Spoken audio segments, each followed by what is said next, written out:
ಆತ್ಮೀಯರೆಲ್ಲರಿಗೂ ಸುಸ್ವಾಗತ. ಇದು ನನ್ನ ಹೊಸ ವಿಡಿಯೋ. ನಾನು ನಿಮ್ಮ ಪ್ರಾಧ್ಯಾಪಕ ಡಾಕ್ಟರ್ ಪಿ ವಿ ಕೃಪಾಕರ ಈ ದಿನ ಹೊಸ ವಿಡಿಯೋದೊಂದಿಗೆ ಬರುತ್ತಿದ್ದೇನೆ.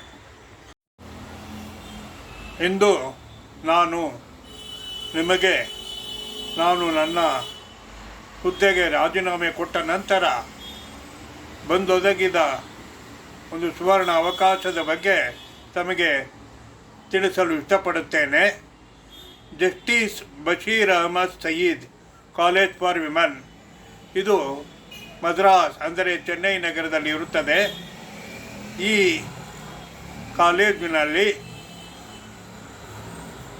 ಸ್ನಾತಕ ಪದವಿ ಮತ್ತು ಸ್ನಾತಕೋತ್ತರ ಪದವಿಗಳು ಇರುತ್ತದೆ. ರಸಾಯನಶಾಸ್ತ್ರದಲ್ಲಿ ಸ್ನಾತಕೋತ್ತರ ಪದವಿ ಕೂಡ ಇಲ್ಲಿ ಇರುತ್ತದೆ.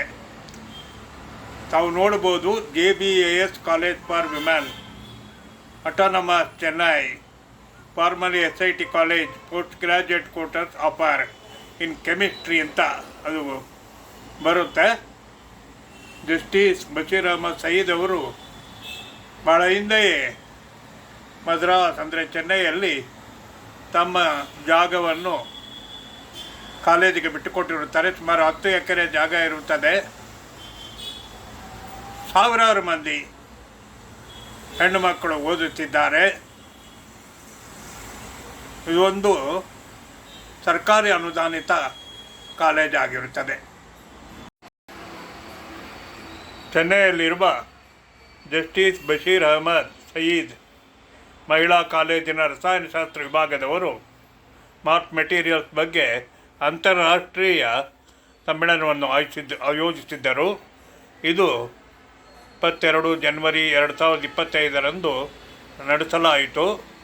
ಈ ಸಮ್ಮೇಳನಕ್ಕೆ ನನ್ನನ್ನು ಸಂಪನ್ಮೂಲ ವ್ಯಕ್ತಿಯಾಗಿ ಅಂದರೆ ರಿಸೋರ್ಸ್ ಪರ್ಸನ್ ಆಗಿ ಆಹ್ವಾನ ಮಾಡಿದ್ದರು. ಈ ಸಮ್ಮೇಳನದಲ್ಲಿ ನಾನು ಮತ್ತು ಇತರ 3 ಆಹ್ವಾನಿತರಾಗಿ ಪ್ರಬಂಧಗಳನ್ನು ಮಂಡಿಸಿದೆವು. ಇದೇ ಸಂದರ್ಭದಲ್ಲಿ ಎಲ್ಲ ಆಹ್ವಾನಿತ ವ್ಯಕ್ತಿಗಳ ಪ್ರಬಂಧಗಳನ್ನು ಒಳಗೊಂಡಿರುವ ಸಮ್ಮೇಳನ ಸಂಚಿಕೆಯನ್ನು ಬಿಡುಗಡೆ ಮಾಡಲಾಯಿತು. ಇಲ್ಲಿ ನಾವು ಆಹ್ವಾನಿತ ಸಂಪನ್ಮೂಲ ವ್ಯಕ್ತಿಗಳು ಮತ್ತು ಬೋಧಕ ಸಿಬ್ಬಂದಿ ನಾವು ಸಮ್ಮೇಳನದ ಒಂದು ವರದಿಯನ್ನು ಪ್ರದರ್ಶನ ಮಾಡುತ್ತಿದ್ದೇವೆ. ಈ ಸಮ್ಮೇಳನದಲ್ಲಿ ನಾನು ಸಂಯುಕ್ತ ವಸ್ತುಗಳು ಅಂದರೆ ಕಾಂಪೋಸಿಟ್ ಮೆಟೀರಿಯಲ್ ಬಗ್ಗೆ ಆಹ್ವಾನಿತ ಪ್ರಬಂಧವನ್ನು ಮಂಡಿಸಿರುತ್ತೇನೆ.